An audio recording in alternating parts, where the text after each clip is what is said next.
Okay, even though we haven't explained things in very much detail yet, it's still useful to look at a quick example. So I want to have a button in the page, and when I press the button, I want certain other elements in the page to change color, and then after they change color, disappear. I want to have a second button in the page that when I press it, any elements that were hidden from the first button press come back again. And the idea is just to show a full working example. We're not giving very much explanation now, but nevertheless, I think you can kind of pick up the gist of it. Enough for you to try some things interactively, and enough perhaps for you to do some simple exercises from the website, even though we haven't given a lot of detail. Okay, so in my own JavaScript file, remember, when you make your own JavaScript file, it should be loaded after the main jQuery file. So have a script tag that loads the main jQuery file, followed by a script tag that loads your JavaScript file that uses jQuery. And I have a function called randomize headings. And I think you can get the basic idea of this first line. It says, find all H3 elements in the page and call the setRandomStyle function on each of those elements. The next line says, find all H3 elements in the page that say class equals green and make them disappear. So the idea is that originally when I load the page, I'm going to have a whole bunch of H3 elements. None of them are going to say class equals green. And I'm going to go through and I'm going to kind of randomly choose. I'm going to kind of flip a coin and decide whether or not to attach a CSS class name called green. And my CSS file is going to say if the class name is called green, it'll have a green background. And so this code you can look at on your own, but basically it's doing some randomization. And it's randomly deciding whether or which of these CSS class names it should return. And then the previous function hooks it on to H3 elements. Now, the point is that red, yellow, and green are not predefined CSS names.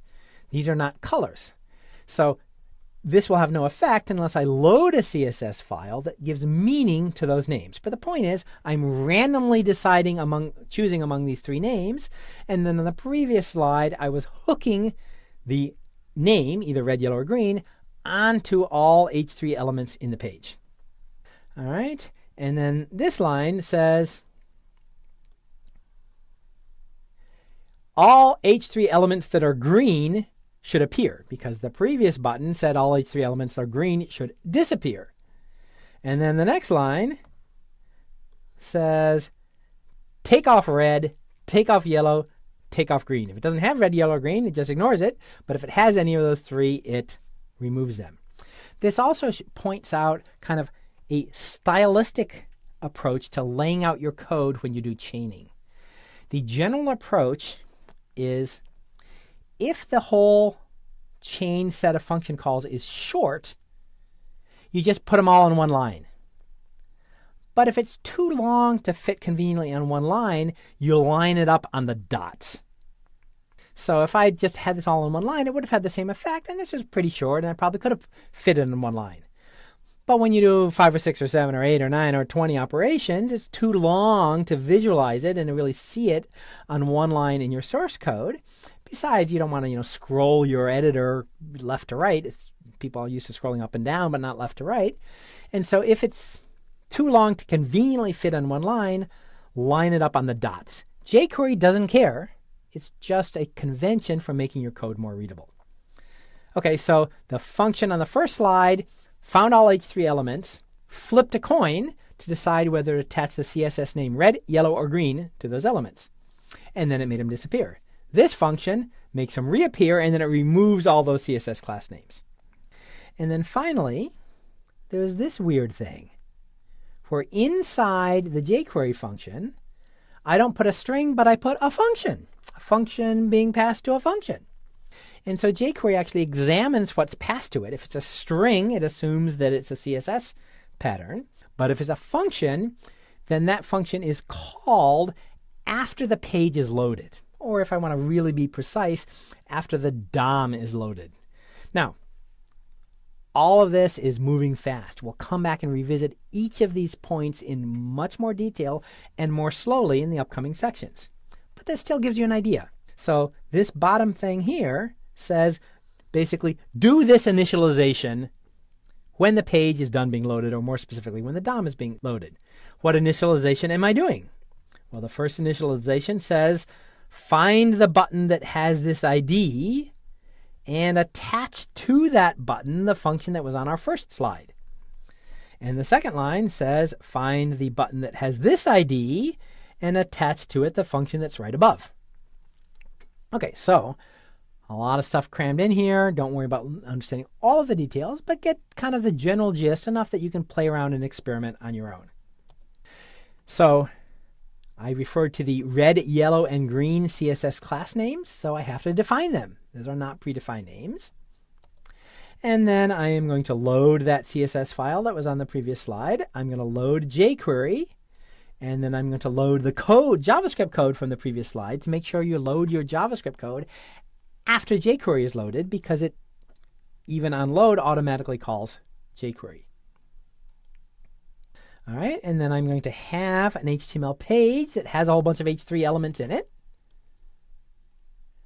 And I have two push buttons, and those IDs were the ones that I specifically looked for in my onload handler. In other words, my code that ran when the page or the DOM is loaded.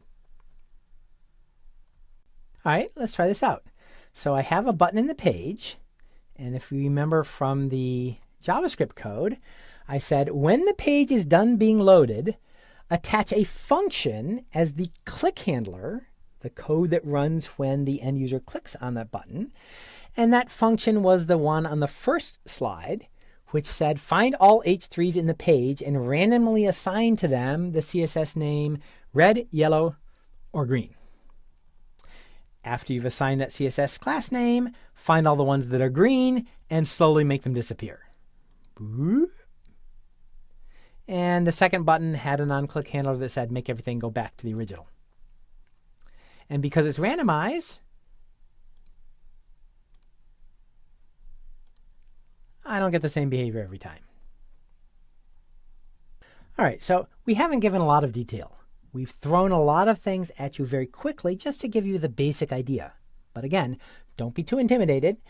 Try to understand the basic idea. Try to practice with it, but you don't have to understand every last function call and every last little piece of syntax here. We'll revisit all of these things in a lot more detail. But let me ask you one question to see if you really understand the basic idea. So we did this. We said, here's a function. And later we attached that function as a click handler to a button.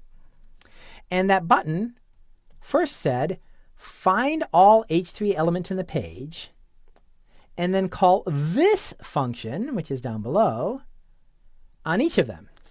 And that function randomly returned red, yellow, or green and attached it as a CSS class name to the page. And then after that, we made them disappear.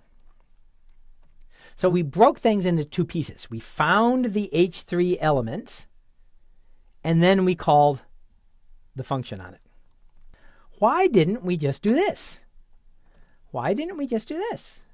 Find all H3 elements in the page and add a CSS class name that's randomized. Wouldn't that have exactly the same effect? It doesn't. Why not? Why is the simpler way at the bottom not the same as breaking it into two steps? Think about that for a moment before I give you the answer. Think about what's the difference between what I have highlighted on the top and the red line on the bottom. Do you see it? It's a little bit subtle, but it has to do with how JavaScript is evaluated. And so we saw many times in our basic JavaScript sections that we would have one function and we'd pass to that function the result of another function call. And the point is that the thing on the inside is evaluated first. So if I did this line on the bottom, it would in fact call random style. And it would randomly choose red, yellow, or green. But it would evaluate this function call, this call here I have in yellow to random style, only once. And then it would add it to all the H3 elements. In other words, if I did it the bottom way, if I press the button, all the elements would turn red. Or perhaps all the elements would turn yellow. Or perhaps all the elements would turn green. But they'd all turn the same color because it would first evaluate the call to random style, which chooses red, yellow, or green at random, and then it would add it as a CSS class name to each 3 element. Whereas up here, I've broken it into a separate step. I've said, here's a function. Call this function later, one at a time on each of the elements. And so when it calls it later, one at a time, it reevaluates the random style. So just because the first one turns red doesn't mean the next one will turn red. Okay, this is a subtle point, but it's an important one. It's the difference between a function call and a function object as an argument. A function call, the thing on the bottom, is evaluated right now before it's passed to the surrounding function. Whereas a function argument can be called later and returns its own value later. Okay, this is a subtle point, but it's an important one. So the big idea here is get the basic idea. So first of all, make an HTML page with some things in it, load jQuery, try some simple things. The simple things are matching CSS patterns and doing operations. You're not going to understand all of the operations now, but you can at least get the idea of matching a CSS pattern. Try things out interactively, that's the most important, but if you can follow this example, how I hooked it to a push button, at least at the basic level, you kind of get the basic gist, that's good enough to move on to the next sections.